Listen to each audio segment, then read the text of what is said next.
Our second segment today, I found an interesting blog at Forbes magazine, Forbes.com, their online site. Forbes is one of the magazines that I usually uh, read, or I don't read it cover to cover kind of thing. I look to see what the cover stories are.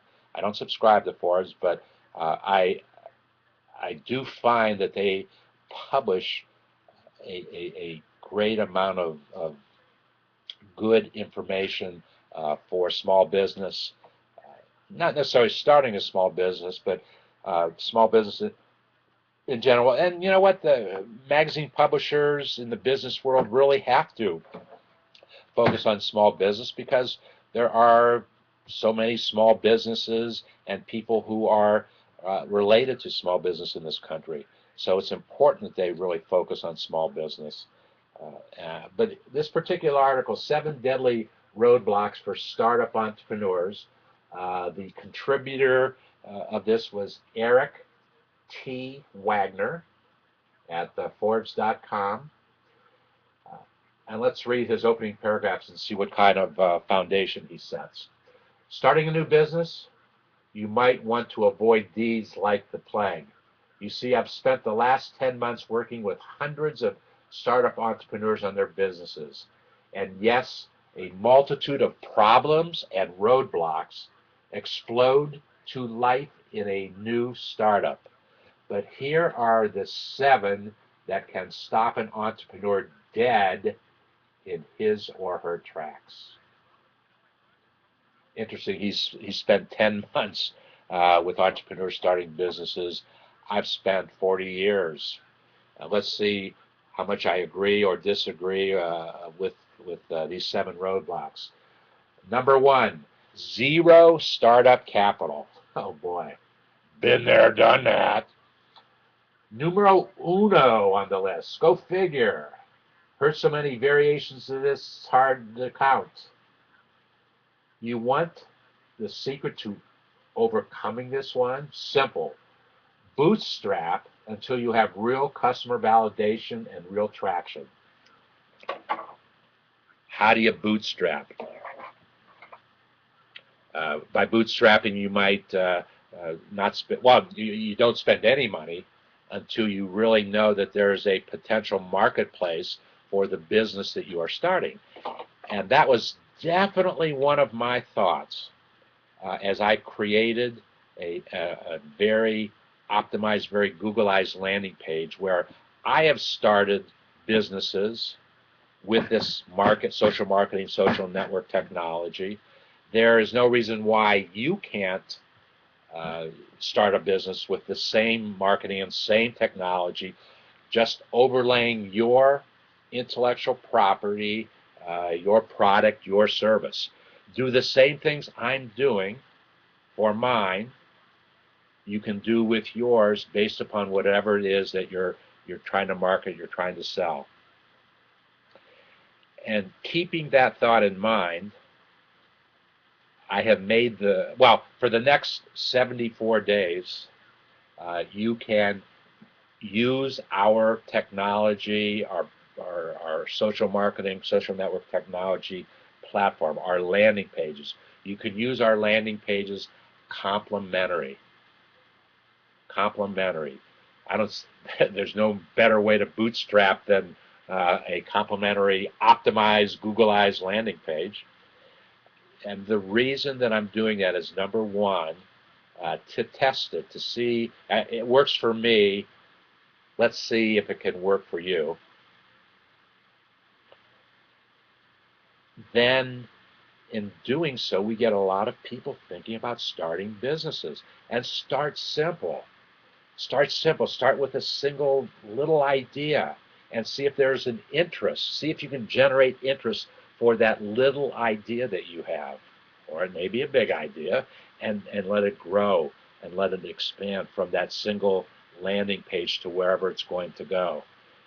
It's a very simple concept, and as I have said many, many times, it works for me extremely well. It generates cash flow, positive, high margin cash flow every day. Obviously, some more than other days, and not millions and zillions of dollars, but certainly enough to cover the expense of that landing page. Now, if it works for you and you want to continue on with it into 2013, you can subscribe to our managed optimized bandwidth.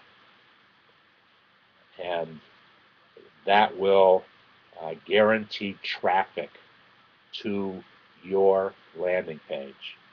So the idea is you determine what your expenses are. In 2013, if you commit to a 100-day subscription, it will cost you $6 a day for 100 days. If you commit to a 200-day subscription, it will cost you $5 a day. If you commit to a 400-day subscription, it will cost you $4 a day, 654.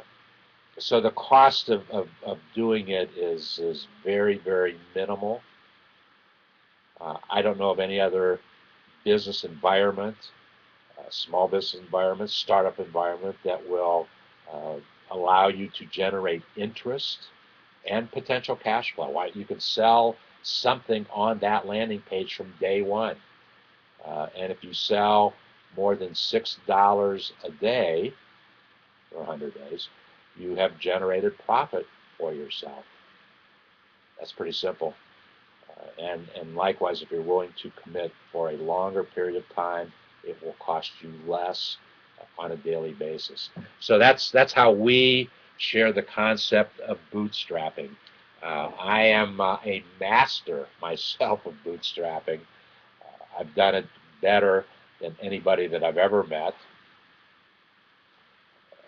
Only one time when I started a business, and that was a magazine, a new magazine, never been done before, and I was able to raise $20,000, $10,000 of my own money, $10,000 of the bank's money, and with that $20,000, I started to build a business. And that was back in 1978. And it was a business that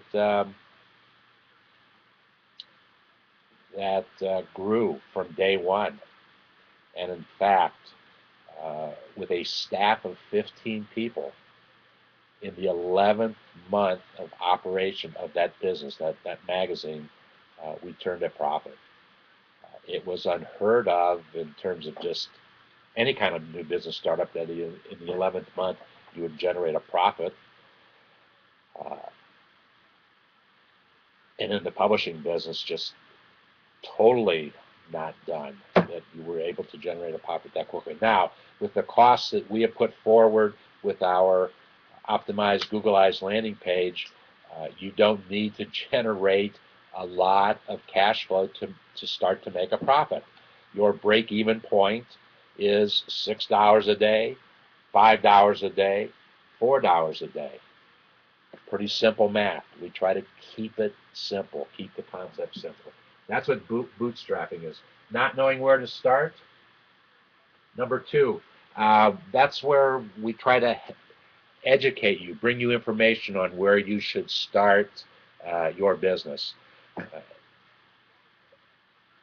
If you ever have a question about how you can start your business or where you should start, join the community. Go register. Go to davidsbarter.com. Look for the red box. Register. Create a complimentary marketing profile for yourself. It'll take you 10 minutes, 15 minutes to do that, making sure you use as many small business keywords as you possibly can to describe who you are and what it is that you do. If you want to check it out to see how I've done it, go to davidsbarter.com/SmallBizDavid. That's my landing page, one of my landing pages. That's the very first landing page that we ever created in the community. That is the page that we test all new technology. Anything new that we want to try out to see if it works, we test it on that landing page. So you learn a lot by going to that landing page. And by the way, if you or someone you know wants to become a charter lifetime member of the SmallBizDavid Foundation, that's what I am marketing and selling on that page. So think about that. That's my product offering. So on your landing page, you would put whatever it is that your product offer is. In my case, it's a combination of information product and service and marketing. It's a combo product that reflects all the things that I do best are totally reflected on my landing page. Okay, fear of failure. We talk about that at some point in time. I don't know what it means. I don't know what the fear of failure is. I've never had it, never will have it. Hopefully you won't have it, but it's human nature. It's human nature to have that fear of failure. Because I was young, because I made a major investment, I didn't have time to think and be fearful of failure. I had to do. I made an investment and I had to start to get return on my investment. So failure was never a part remotely of my thinking as an entrepreneur and small business owner. And to that point, as I've grown older and done more things and got involved in more businesses and whatever, I've come up with the thought that there is no such thing as business failure. There are businesses that don't meet goals and objectives for sure, and there's a lot of them, but the fact that they've tried, the entrepreneur has tried to make it work, that you only fail when you don't try. If you try, you might not be successful, or you might not be exactly where you want to be. So you either make changes to get where you want to be, or you delete it and start all over. But if you try, there's no such thing as failure. Idea chaos. Number 4. First, what exactly is idea chaos? Here's 3 things, 3 bullet points. I don't know if my idea is a good one or not. Well, try it. That'll tell you if your idea is a good one or not. And if it's not a good idea, change it with another idea. Refine it. Make it better.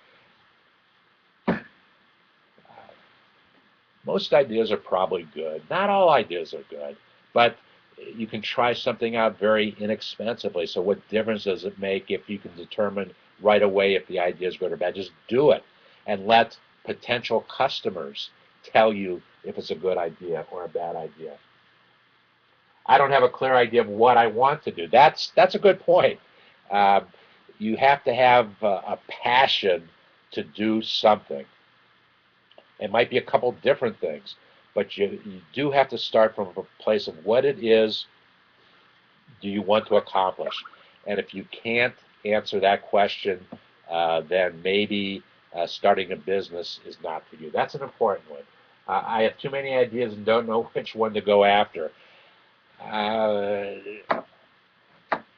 kind of been in that position several times in my life, but start someplace. Take which one your gut tells you is the best, or which one your friends and family tell you is the best idea, and because they know you, your ability to make that idea happen. To that point, when you set up a landing page, we make it very easy for you to share your landing page with Facebook, LinkedIn, Twitter, Google+, and there's another drop down of 50 more places where you can share that idea. That's going to tell you right away. So take the next 74 days. It's complimentary, and figure out what it is that you want to do so that when 2013 happens, boom, you're ready to go. By the way, in the next 74 days, the 24 landing pages that generate the most cash flow will get complimentary subscriptions. Three people will get no, not 3 people. 8 people. 8 people will get a 400-day subscription, which is worth $1,599. 8 people will get a 200-day subscription, which is worth $999. And 8 people will get a 100-day subscription, which is worth $599. Those are the prizes. Those are the 24 prizes, and there'll be 24 winners from now until the end of the year for the landing pages that generate the most cash flow. Very simple. Not the best idea. Cash flow, generating the most cash flow, will play into what the best idea is. I guarantee you, those 24 landing pages will have the 24 best ideas that there are. So get involved. Okay, number 5, relationship dysfunction.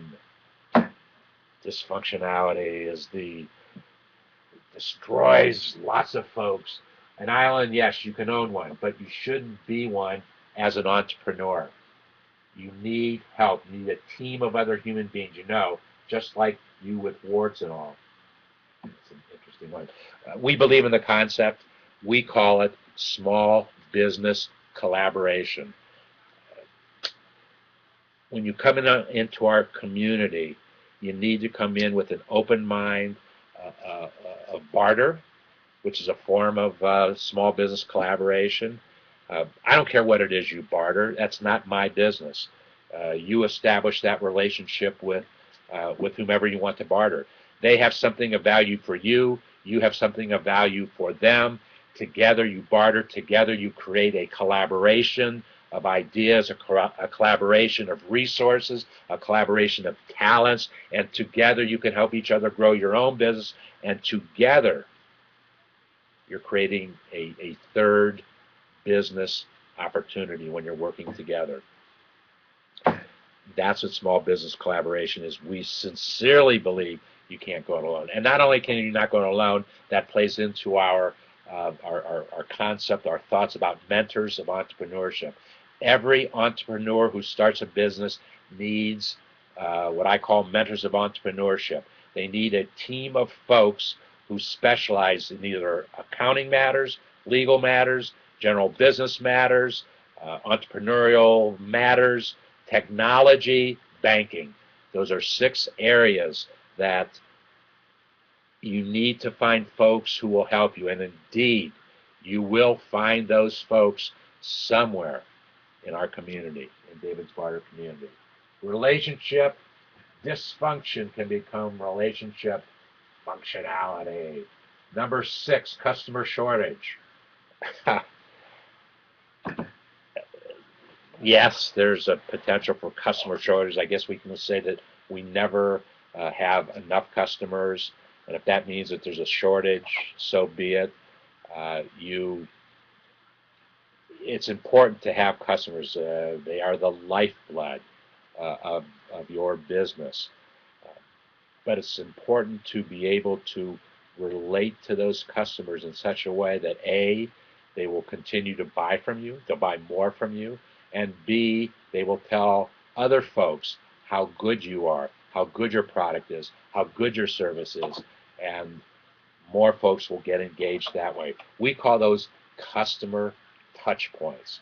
Every time you have the ability to touch a customer, be it to market to them, be it to sell them, be it to provide customer service, be it to send them an invoice. Those are all customer touch points. And each one of those is very important in the lifeblood of your customer, in the life cycle of your customer. Sometime soon I'm going to share with you a customer touch point infographic that I made. I actually did this in 1994 when I was working with insurance companies.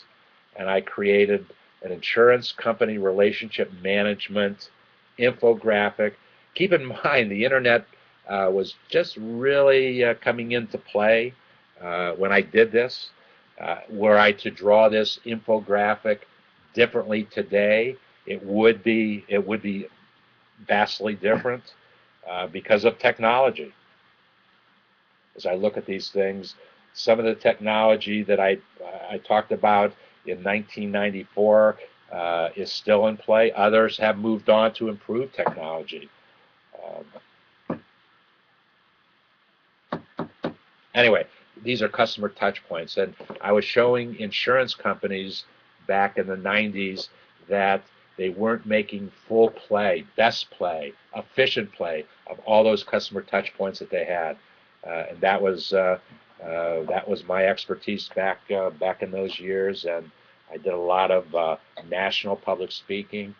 I actually had 19 insurance clients, and those 19 insurance companies, they were companies. Those 19 companies represented 19 of the 52 largest insurance companies in the country. The smallest one I worked with was number 52 on the list. The largest one I worked with was number 1 on the list. I was involved in a really interesting project. Actually, it was in the year 2000 with Prudential Insurance. At that time, they were the largest insurance company in the country. I don't know where they rank today, but they were really concerned about what was going to happen when the clock ticked 2000. And was the world going to blow up? Was the world going to fall apart because of the computers not being able to read the year 2000? They spent $35 million that year, 1999, with a technology company. The company had a guarantee that they wouldn't fall apart on the stroke of midnight, January 1st, 2000. And I was on that team, not from a technology perspective. The technology company asked me to be part, to lead their marketing concepts that they were taking to Prudential Insurance back in those days. So that year I traveled a lot to Newark, New Jersey, the home corporate offices of Prudential. Okay, and the final number 7, cash flow crunch. Cash flow is the heartbeat of any business. You can't pay your bills and make a profit until you have cash flow. Where first your cash flow hits your break even, that's the point at which you cover all the expenses that you have in your business, and after you cover all your expenses, your break-even point, that's when you start making a profit. It's all about cash flow. So we have created our technology, our social marketing, social network technology, puts that break-even point at a very, very low level, so that cash flowing. For instance, if you had a 100-day subscription and it costs you $6 a day to have that managed, optimized bandwidth where we would guarantee traffic to your landing page. We wouldn't guarantee sales. Your sales are going to come from the strength of your product offering, your service offering. We can guarantee traffic. That is not a problem. We know how to do that. But the sales part of it, the cash flow, is going to be generated by A, does your product or service bring value to the marketplace, and B, can those who buy your product or service, can you demonstrate a return on resource investment to those folks? Okay, quick review, and we'll go in reverse order. The 7 things that